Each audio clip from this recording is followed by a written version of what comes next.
Ça y est, c'est le retour du confinement. Bon, et vous, vous allez acheter des livres pendant ce confinement? Oui? Non? Moi, je sais pas.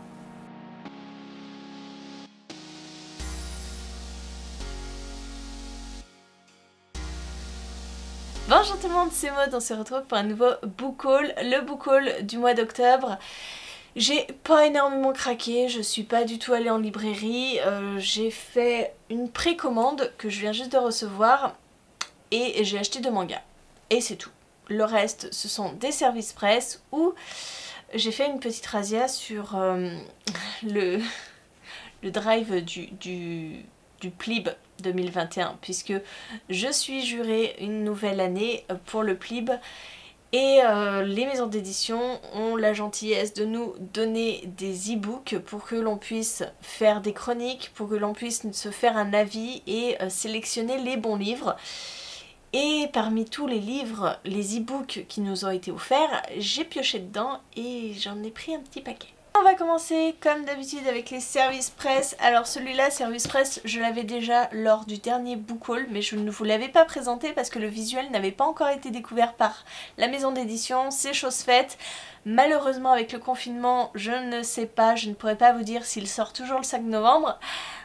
Je ne sais pas, mais en tout cas j'ai reçu Le Diamant du Dieu Crocodile de Evelyne Brizou-Pellen, paru chez Scrinéo. On est dans l'Égypte antique et on va suivre un jeune garçon qui s'appelle Théos parce que il va partir à la recherche de son père qui a disparu. Son père est un sculpteur, il est en train de sculpter le grand sphinx.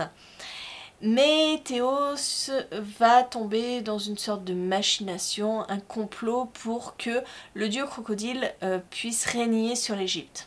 De la part de Bayard, j'ai reçu Skeleton Creek, le tome 1 Psychose de Patrick Carman. C'est une réédition de ce roman qui était sorti il y a déjà pas mal d'années. Donc une réédition, moi je n'avais déjà pas lu l'œuvre originale. C'est un format assez particulier puisque on y découvre le journal intime d'un jeune ado et de son ami. Alors on va suivre leurs aventures au travers de ce journal intime et au travers de vidéos.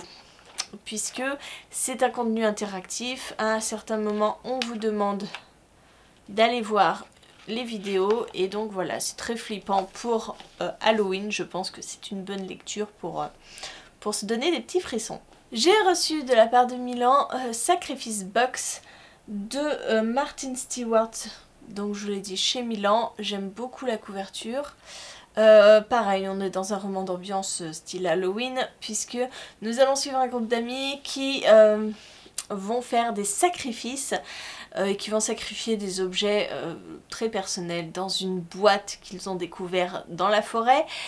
Et ces sacrifices, ces objets qu'ils ont déposés, ils vont revenir les hanter. Voilà. Et enfin, j'ai reçu Entre les lignes le tome 5 de Mallory Blackman, paru chez Milan. Donc c'est Entre chien et loup, hein. Voilà, la saga événement. Voilà, je me suis fait les 4 tomes en anticipant cette sortie. Donc elle est sortie, hein, ce 5e tome est sorti. Il est vachement plus grand, le format est plus grand que les 4 autres tomes. Je ne sais pas ce que ça va donner, je ne l'ai pas encore lu. J'espère enfin entrevoir un peu d'espoir. Pour rappel, on est dans une dystopie où noir et blanc, où les rôles un petit peu sont inversés puisque les noirs sont riches, puissants, les blancs sont des sortes d'esclaves pour les noirs, même si le temps de l'esclavage est fini, les blancs n'ont pas vraiment le droit à l'éducation, ils n'ont pas vraiment le droit de travailler autrement que dans des boulots un peu ingrats. Et dans le premier tome, on suivait Sephi et Kaloum, l'un est blanc, l'autre est noir. Et voilà, une amitié qui naissait entre eux, peut-être aussi de l'amour. Et ils se sont confrontés au racisme, à la discrimination et tout ça. Et ça se finissait très mal. Bref, c'est la suite. C'est le 5e tome, tant attendu par beaucoup de fans. Je vous en dirai des nouvelles quand je l'aurai lu. On va passer au livre du PLIB. Alors, je me suis pris Alana et l'enfant vampire de Cordelia chez Scrineo. Alors oui, je ne l'avais pas pris en service presse alors que je suis partenaire avec Scrineo, tout simplement parce que ça ne me disait pas grand chose. Mais je me dis qu'il a fait beaucoup parler de lui, qu'il doit être très rapide à lire et que je vais me faire ma propre idée avant de le sélectionner ou non parmi les 25. Est-ce que j'aurai le temps de le lire ? Je ne sais pas, mais à mon avis ça doit être une lecture rapide. J'ai aussi sélectionné Les couloirs démoniaques de Jean-Marc Desnaud. Il y a une petite tornade, donc je dirais Tornada. C'est pareil, j'ai lu le résumé, il me faisait très envie, puis j'avais vu que Manon de la chaîne Vibration Littéraire en avait parlé en bien, donc je voulais me faire ma propre idée, mais bien sûr je n'aurai jamais le temps de le lire avant le 13 ou 15 novembre. C'est la date butoir pour choisir les 25. Je me suis pris La dernière sorcière aux yeux d'or, tome 1 de Lily Davigny, et c'est chez Inceptio, si je ne m'abuse. C'est pareil, je suis un petit peu le groupe des jurés sur le Discord, et certains ont commencé à lire ce livre. Ils aiment bien, donc je me dis, bon, je ne vais pas l'écarter alors que je ne l'ai pas lu. On va essayer au moins de lire les premières pages, et puis de voir si ça me plaît. Je me suis sélectionné Le Passe-Rêve de Jean Vigne, tout simplement parce que c'est Jean Vigne, tout simplement. Alors j'ai pas lu énormément de Jean Vigne, mais c'est un auteur assez reconnu hein, dans le fantastique. Donc j'avais envie de tenter. Je me suis pris La princesse au visage de nuit de David Braille et je l'ai commencé. C'est d'ailleurs une de mes lectures en cours, je suis à 27%. Pour l'instant, c'est paru chez L'Homme sans nom et j'aime beaucoup ma lecture. On est avec un homme qui revient pour le décès de ses parents. On apprend qu'il a eu un lourd passé par rapport à ses parents, par rapport à quelque chose qui se serait passé aussi dans les bois. Une rencontre avec la princesse au visage de nuit. Bref, un roman parfait pour Halloween, je pense. Même si je ne l'ai pas terminé, il me plaît déjà beaucoup. Je me suis pris Rocaille de Pauline Cidre tout simplement parce que sur le groupe Discord, beaucoup ont lu ce livre et beaucoup, il fait un petit peu l'unanimité. Donc je me suis dit mince, je ne l'ai pas mis dans mes 25, est-ce que je passe à côté de quelque chose? Donc je me le suis pris pour me faire ma propre idée. Je me suis pris La Sphère de Alexiane Delis. C'est chez Michel Lafon. Alors celui-ci c'est pour l'auteur aussi parce qu'Alexiane Delis, j'avais lu Les ailes d'émeraude que j'avais bien aimé. J'ai pas eu que des bons retours sur ce livre-ci, mais bon, autant se faire sa propre idée. On est dans de la science-fiction, donc ça change un petit peu des ailes d'émeraude qui étaient du fantastique. Pourquoi pas. Je me suis pris Surnaturel, le tome 1 Mystère de E.J. Swan. Il me semble que c'est aussi chez Inceptio, décidément. Bon, en même temps, ils sont toujours très généreux en e-book. Hein. Je sais que moi, j'avais lu les Arcanes d'Emra grâce à eux et au Plib. Donc voilà, il me faisait pas mal envie. Un peu comme La dernière sorcière aux yeux d'or. J'aime beaucoup la couverture, elle est très belle. Elle vend un peu du rêve. Je me suis aussi pris Upside Down de Richard Canal. Et ça, c'est chez Nemos. Là, c'est purement pour cette couverture, pour le Upside Down qui m'intéresse un petit peu, le résumé qui me plaisait énormément. Et enfin, je me suis pris Utopia de Victor Emmanuel Brett chez Inceptio. Encore et toujours cette maison d'édition qui, je vous l'ai dit déjà, est très généreuse. Donc en gros, ce sont les livres qui m'intéressent pour le Plib, qui seront peut-être parmi mes 25 sélectionnés. Je me suis pris aussi Carne de Julia Richard chez L'Homme sans nom, que j'ai déjà lu, qui sera parmi mes 25 sélectionnés parce que c'est quand même un livre hyper original et rien que pour ça, pour mentionner déjà cette originalité, il sera dans mes 25 sélectionnés. C'est bien d'avoir cet e-book parce que voilà, ça m'a permis de me faire une idée et je sais qu'il sera parmi les 25. Très bien, on en a terminé avec le Plib. Vous avez vu, j'ai fait un petit peu une razzia. Maintenant, je vais vous parler de livres que j'ai achetés, de mes achats. Bien sûr, hein, personne n'est passé à côté de Nevernight. le tome 1 N'oublie jamais de J. Christophe paru chez De Saxus, cette magnifique édition. Donc que j'ai pris en relié. Voilà, il est splendide.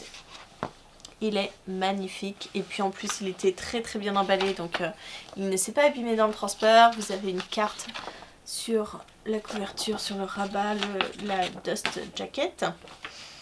Et ce livre, depuis le temps que j'en entends parler en VO, eh bien ça y est, il est là, il est traduit et j'ai très hâte de le lire.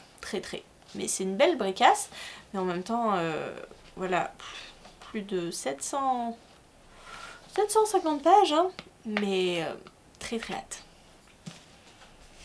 Et je m'étais fait une commande de manga puisque je me suis pris le tome 15 de The Promised Neverland et le tome 16 de Keiyu Shirai et Pozuka Demizu paru chez Kazé. Voilà. J'étais un peu à la bourre, j'ai lu le 14e tome lors du week-end d'Amil, donc il me fallait ce 15 et 16 pour être à jour dans la saga. Et on m'a offert un tome, j'ai eu le tome 1 de Blue Exorcist offert. Voilà, je ne connais absolument pas cette saga, je ne sais même pas si c'est le tome 1. Oui, heureusement quand même, ils offrent pas le tome 2 ou 3, ce qui serait pas logique. Donc tome 1 offert chez Kazé, pareil. Et c'est de Katsu Kato. Quand il apprend qu'il est le fils de Satan et que son père adoptif s'est sacrifié pour le sauver, Rin décide de devenir exorciste à son tour. Bon, ça va être pas mal.